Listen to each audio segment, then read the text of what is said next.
पाकिस्तान में मतदान के बाद वोटों की गिनती और नतीजों के ऐलान का काम जारी है। हालांकि पीटीआई का आरोप है कि इस काम में जानबूझकर देरी की जा रही है। यानी पीटीआई के नेता ये कहना चाहते हैं कि जितनी तेजी से ये नतीजे सामने आने चाहिए थे उतनी तेजी से नहीं आ रहे हैं और इसको लेकर मंशा पर सवाल उठाए जा रहे हैं। रुझानों में पीटीआई के समर्थन वाली आजाद उम्मीदवारों ने बड़ी कामयाबी हासिल की है, लेकिन उनका आरोप है कि चुनाव नतीजे बदले जा रहे हैं।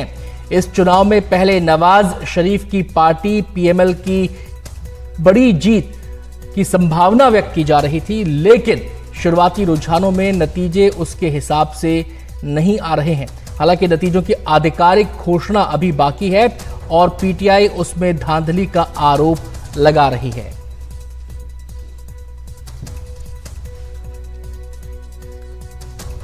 मैं इलेक्शन कमीशन ऑफ पाकिस्तान से ये गुजारिश करूंगा कि फौरी तौर पर इस बात का नोटिस लिया जाए कि आरओ ने किस बुनियाद पर फॉर्म 47 जारी किया, जबकि फॉर्म 45 के मुताबिक 50,000 की मेरी लीड मौजूद है।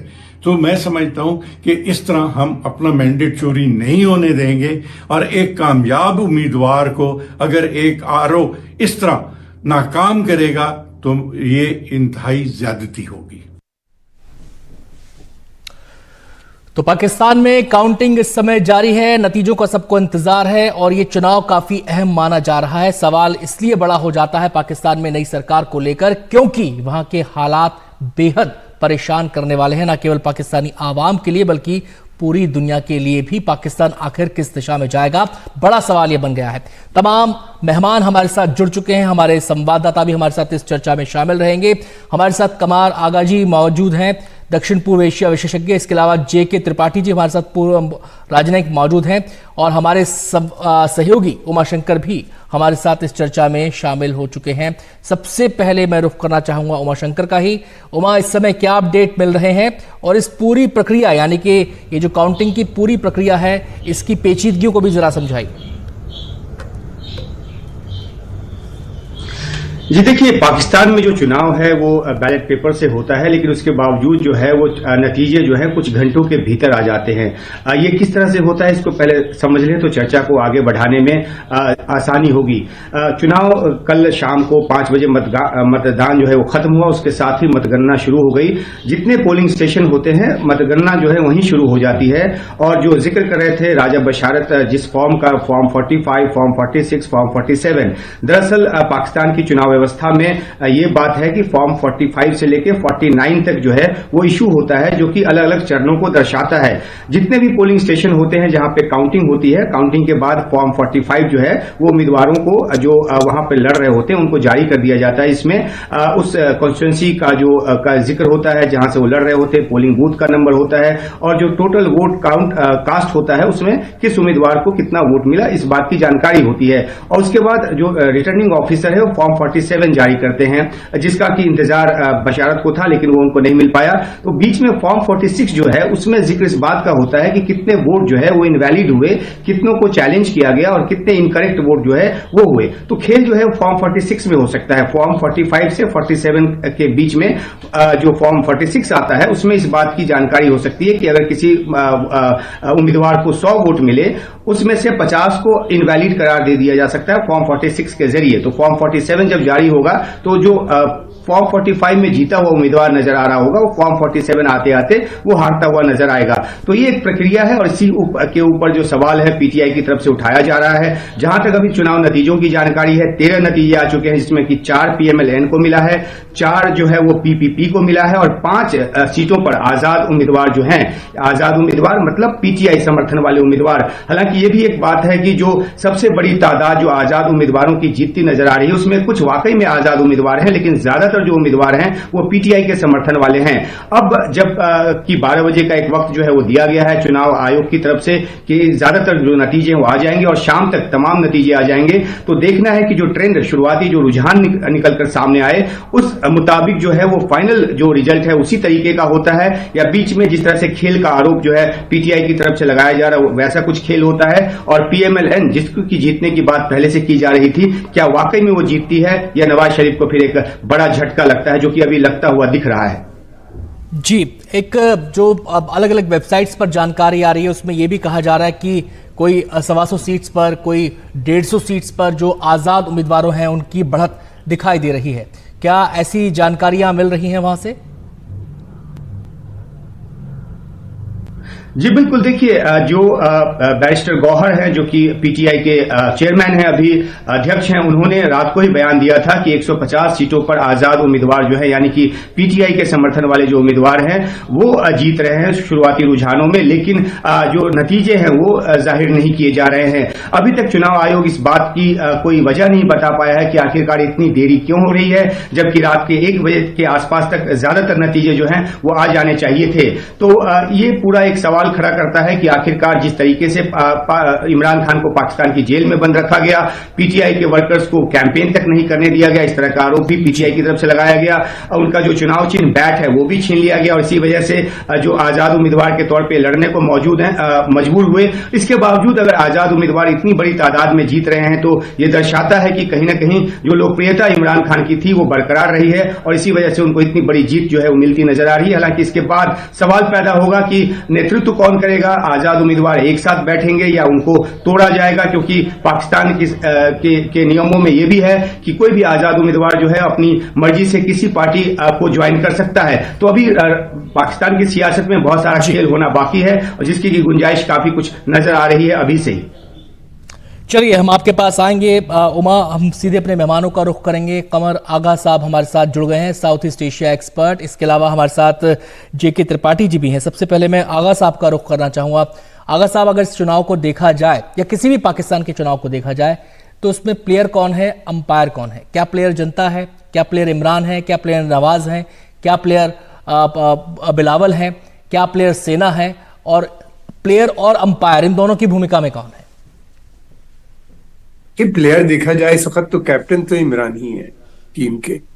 इमरान की पॉपुलैरिटी का अंदाजा लगाया जा सकता है जिस तरह की रिपोर्ट्स पाकिस्तान से आ रहे हैं। 154 सीट पे उनके कैंडिडेट, इंडिपेंडेंट कैंडिडेट आगे हैं। कहाँ तक सही है, कहाँ तक गलत है, ये समय बताएगा।